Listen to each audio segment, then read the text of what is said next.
আসসালামু আলাইকুম বন্ধুরা, আমরা সবাই জানি যে দেশের নিরাপত্তা প্রদানের জন্য আমাদের কিছু বাহিনী আছে। তার মধ্যে হচ্ছে সেনাবাহিনী, তারপরে বিডিআর তথা বিজিবি, তারপরে আছে আইন শৃঙ্খলা রক্ষাকারী বাহিনীর মধ্যে আছে পুলিশ, র্যাব এবং অন্যান্য স্পেশাল ফোর্স, যারা কিন্তু দেশের নিরাপত্তা দিয়ে থাকে এবং দেশকে চালানোর জন্য আছে প্রশাসন।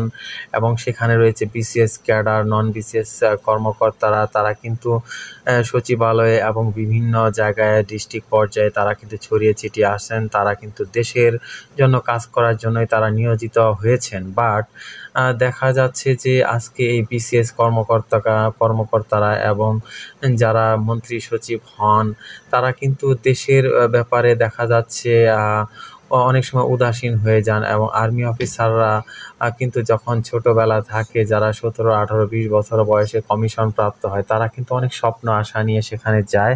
এবং বিসিএস ক্যাডাররা পুলিশে বা ম্যাজিস্ট্রেসি পাওয়ারে যারা কাজ করে, তারাও কিন্তু এরকমই ক্ষমতা আশায় এবং ক্ষমতাকে অ্যাপ্লাই করে সেটা দেশের জন্য যাতে মঙ্গল করতে পারে সেই আশায় কিন্তু তারা পোষণ করে, সেই ইচ্ছাই তারা পোষণ করে। কিন্তু পরবর্তীতে দেখা যায় যে ঊর্ধ্বতন কর্মকর্তাদের নির্দেশে তারা বিভিন্নভাবে বাধাগ্রস্ত হয়ে কিন্তু তারাও আস্তে আস্তে, যদি কোনো ঊর্ধ্বতন কর্মকর্তা দুর্নীতিবাজ থাকে, তার মতোই কিন্তু তারা পরবর্তীতে হয়ে যায়। ধাক্কা খেয়ে নানান কথা শুনে তারা কিন্তু অনেক সময় বড় বড় ঊর্ধ্বতন কর্মকর্তা তারা কিন্তু ছোট জুনিয়রদের বলে থাকে, তোমরা কি বেশি বোঝো, এইসব নানান কথা বলে তাদেরকে ডিমোরালাইজ করা হয়। তো এখানে আর্মি অফিসার এবং পুলিশদের ভূমিকা এবং ম্যাজিস্ট্রেট, এদের যারা সচিব হন, পরবর্তীতে ডিসি হন, তাদের কিন্তু অনেক বড় ভূমিকা।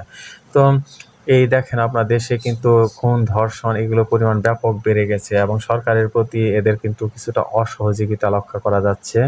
এবং প্রশাসন এবং পুলিশ কর্মকর্তা বা যারা আছেন, তারা কিন্তু সেই পুরনো ধাঁচে বা পুরনো স্টাইলে চলার ইচ্ছাই পোষণ করেছেন। এই জন্য কিছু পুলিশ কর্মকর্তা কিন্তু বিএনপির নেতাদের সাথেও কিন্তু তাল মিলিয়ে ফেলেছেন। কিন্তু এটা কিন্তু আসলে হওয়া উচিত না। কারণ পুলিশ কেন নেতার কথা শুনবেন? নেতাই পুলিশের কথা শুনবে। যে কোনো মন্ত্রীকে অ্যারেস্ট করতেও আসলে একটা পুলিশ ইন্সপেক্টরের পক্ষে বাধা হওয়ার কথা না, যেখানে এসপিডিসি তো লাগেই না।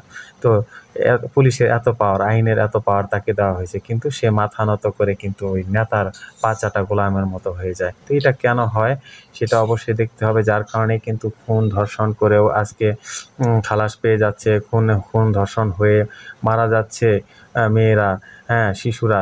তারপরেও বিচার হচ্ছে কি হচ্ছে না, হচ্ছে 1 বছর 2 বছর লেগে যায়। এগুলো আসলে হয় না। একসময় আসামি খালাসও পেয়ে যায় যাবজ্জীবন পেলে। তো এই অবস্থায় আসলে দেশে বিশৃঙ্খলা তৈরি হবে। তো সবাইকে অবশ্যই সজাগ থাকতে হবে এবং শক্তিশালী এবং অ্যাক্টিভ হতে হবে। তাতে করে তা না হলে কিন্তু আসলে দেশের নিরাপত্তা আসলে বিঘ্নিত হবেই। এবং আমি মাঝে মধ্যে দুঃখ প্রকাশ করি এবং নিজে ভাবি যে বিসিএস, অনেক সময় ভার্সিটিতে পড়ালেখা করেছি, যেহেতু পাবলিক ভার্সিটিতে, একটু মাঝে মধ্যে ইচ্ছা ছিল বিসিএস পুলিশ বা ম্যাজিস্ট্রেট হব, এরকম স্বপ্ন দেখতাম। কিন্তু এখন ভাবি যে না, হয়ে ভালোই হয়েছে। কারণ না হলে হয়তো উপরওয়ালার কাছে হয়তো এটার আপনার হিসাব দেওয়া খুবই কষ্ট হয়ে যেত। দেশের নিরাপত্তায় নিয়োজিত হয়ে দেশের নিরাপত্তাকে আমি যদি কী করে বিঘ্নিত করি বা আরও অনিরাপদ করে তুলি, আমার হাতেই যদি খুন হয়, তাহলে আসলে এটা আসলে দুঃখজনক।